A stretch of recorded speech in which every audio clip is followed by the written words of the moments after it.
రేపు సింగరేణి వ్యాప్తంగా అన్ని గనులు డిపార్ట్మెంట్లపైన ధర్నా చేయడం జరుగుతుంది.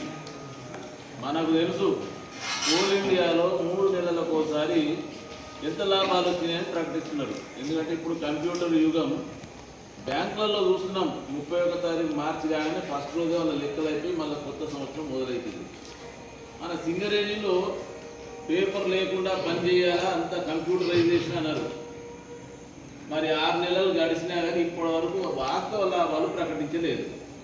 మరి ఎందుకు భయపడుతున్నారు? వాస్తవ లాభాలు ప్రకటించలేదు అని మంత్రులను తీసుకొని విదేశాలకు వెళ్ళడము, ఎక్కడ పైసలు అవసరం ఉన్నా కానీ సింగరేణి ద్వారా పెట్టించడం జరుగుతుంది. అంటే ఈ డబ్బులన్నీ ఎటు వృధాగా వెళ్తున్నాయి, మీరు లెక్కలు చెప్పడానికి ఎందుకు భయపడుతున్నారు అనేది మనం నిలదీస్తున్నాం. అందుకనే లాభాల వాటా వెంటనే ప్రకటించి 35% ఇవ్వాలని చెప్పేసి డిమాండ్ చేస్తూ, అదే రకంగా మనం గుర్తింపు సంఘం రావడానికి సంవత్సరం లేట్ అయింది. ఎన్నికలు అయిన తర్వాత 9 నెలలకేమో గుర్తింపు పత్రం ఇచ్చిండ్రు. గుర్తింపు పత్రం ఇచ్చిన తర్వాత 2 సార్లు డైరెక్టర్ పాస్ సమావేశమై చాలా మన సమస్యలను ఒప్పుకోవడం జరిగింది, అమలు చేస్తామన్నారు. అదే రకంగా ఒకసారి మార్చిలో చైర్మన్ లెవెల్ మీటింగ్ కూడా అయింది. అందులో కూడా ఏవైతే ఒప్పుకున్నావో అన్నింటికి సహకరిస్తామని చెప్తున్నారు. అవి ఇయ్యనందువల్ల కార్మికులలో అసంతృప్తి ఉంది. ఏమైంది, మీరేం చేస్తున్నారు అన్నట్టుగా. ఇప్పుడు రాగానే మనోడు మిత్రుడు అడుగుతున్నాడు, లాభాల వాట ఏమైందంటే, గతంలో నువ్వు సీనియర్ కార్మికుడుగా నీకు తెలుసు, ఎప్పుడు ఇచ్చేది? మేలో ఇచ్చేది. స్కూల్స్ ప్రారంభానికి ముందు మేలో ఇస్తే స్కూల్ పిల్లలకు దానికో దీనికో పనికి వస్తాయని చెప్పేసి తెలుసు కదా. ఎందుకంటే అవును అన్నాడు. మరి ఇప్పుడు సెప్టెంబర్ అయినా కానీ ఇంకా లాభాల వాటా ప్రకటించగా, అసలు లాభాలు ఎన్నున్నాయో ప్రకటించడం లేదు. వాస్తవ లాభాలు ప్రకటిస్తేనే దానికి 35% డిమాండ్ చేస్తుంది. కాబట్టి అవి ప్రకటించడానికి యాజమాన్యం భయపడుతుంది. రేపు 22 తారీఖు లాభాల బోనస్ ఎట్లాగో మనం అక్కడ కోల్ ఇండియాలో మీటింగ్ అయితే మన నాయకులు మాట్లాడతారు, లాభాల బోనస్ అక్కడి నుంచి వస్తుంది. కానీ లాభాల వాటా ప్రకటించడం లేదు. కాబట్టి ఇందులో ఏదో కుట్ర ఉంది. ఎందుకంటే సింగరేణి సొమ్మంతా ప్రభుత్వం వాడుకుంటుంది. కాబట్టి ఈ లాభాలు ఎట్లా ప్రకటించాలని చెప్పేసి ఈ డైరెక్టర్లంతా, మన యాజమాన్యం అంతా కింద మీద మల్లాలు పడుతున్నట్టు కనబడుతుంది. కాబట్టి మనము రేపు ఏవైతే డిమాండ్లు స్ట్రక్చర్ మీటింగ్లో ఒప్పుకునే వెంటనే సర్కులర్ రావాలి, అవన్నీ అమలు చేయాలి. ఇప్పుడు రాగానే నాకు ఎదురుగానే కనబడ్డాడు మనోడు, ఎప్పుడు 7 నెలలు తిరుగుతున్నాడు ఆయన. మెడికల్ బోర్డు ఎంత దుర్మార్గం అంటే, మనకు లేదు అది పరిస్థితి. అందరినీ చేసేవాళ్ళు, దాదాపు ఏదో మంచిగా ఉన్న వాళ్ళని ఒకరిద్దరిని చేసేది. కానీ రన్నింగ్ చేసే టైప్లో ఉన్న వాళ్ళని అన్ఫిట్ చేసేసి ఇటువంటి వాళ్ళనేమో ఫిట్ చేసి పంపిస్తే ఆయన 7 నెలల నుంచి జీతం నష్టపోయిండు. మరి ఇటువంటి దుర్మార్గ చర్యలు జరగొద్దు.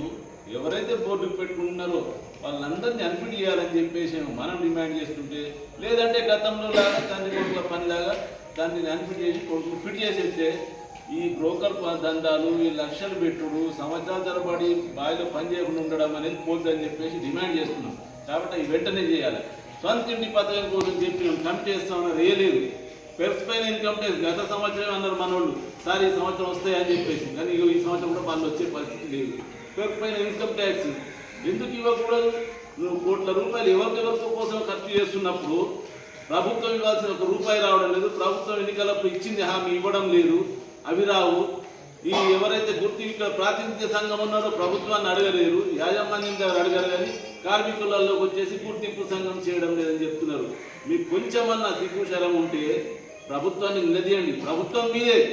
మీరు ఇక్కడ ప్రాతినిధ్య సంఘం ప్రభుత్వాన్ని అడగరు, యాజమాన్యాన్ని అడగకుండా ఇక్కడ వచ్చి ప్రచారం చేసుకుంటూ కార్మికులను తప్పుదో పట్టిస్తున్నారు. కాబట్టి మరి ఈ సమస్యలన్నీ ఇక కాంట్రాక్ట్ కూలీలు అయితే ఇక్కడ కూలీలాగానే మారిపోయారు.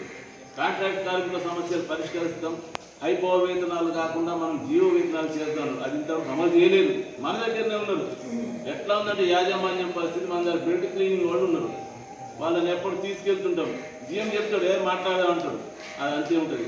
అట్నే పైన కూడా అట్నే ఉన్నది. ఇప్పుడు కింద అడుగుతున్నామో పైవాడు అడుగుతున్నాడు, పైవాడు అంటే ఇంకా పైవాడు అడుగుతాడు. అసలు ఎన్ని రోజులు ఈ పైవాడు, ఈ అదృశ్య శక్తి ఎవరు, ఈ పైవాడు ఎవరు చెప్పాలి? అసలు గతంలో సింగరేణిలో ఉందా?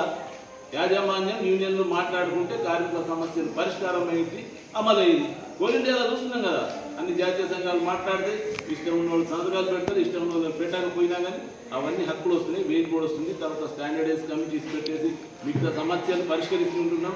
ఏది ఉన్నా కానీ అక్కడ యాజమాన్యం దృష్టికి వెళ్తే అక్కడ పరిష్కారం అయింది. సింగరేణిలో కూడా గతంలో అట్లాగే ఉండేది. ఇప్పుడు అదంతా ఏం లేదు. ఎమ్మెల్యేలు, ఎంపీలు, మంత్రులు అందరు దోసుకుంటున్నారు. కాబట్టి ఈ వ్యవస్థ మారాలంటే తప్పదు. మనం కూడా పోరాటం చేయాల్సిన అవసరం ఉంది. గతంలో మనం గుర్తింపు సంఘం ఉన్నా కానీ సమ్మె చేసే హక్కు తెచ్చాం. లాభాల వాటి ఎప్పుడు వచ్చింది? సమ్మె చేస్తేనే వచ్చింది. 13 రోజులు సమ్మె చేసి మహేంద్ర గారి ఆధ్వర్యంలో చేసింది కాబట్టి అది హక్కు వచ్చింది. కాబట్టి కార్మికులు కూడా సమ్మెకు సమాయత్తం అయితే తప్ప యాజమాన్యం సరిగ్గా దారికి వచ్చేటట్టు లేదు. కాబట్టి వాటన్నింటికంటే ముందు మనం ధర్నా కార్యక్రమాలు చేద్దాం, నిరసన కార్యక్రమాలు చేద్దాం, యాజమాన్యంలో మార్పు రానప్పుడు సమ్మెకి వెళ్దాం. కాబట్టి దయచేసి రేపు జిఎం ఆఫీస్ ముందు జరిగే ధర్నాను అందరూ వచ్చేసి దయచేసి ధర్నాను విజయవంతం చేస్తే యాజమాన్యం కొంచెం తెలుసుద్ది కార్మికులలో వ్యతిరేకత ఉందనేది. కాబట్టి రేపు అందరు జిఎం ఆఫీస్కి రావాల్సింది మిమ్మల్ని అందరినీ కోరుకుంటున్నాం.